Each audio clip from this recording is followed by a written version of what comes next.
Hello everyone. Today we're diving into a systematic clinical framework for investigating chronic cough. A chronic cough is more than just a symptom. It's a diagnostic puzzle that requires a structured approach.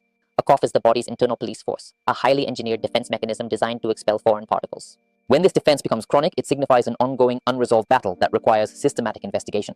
To find the root cause, we follow a three-tier diagnostic escalation pathway.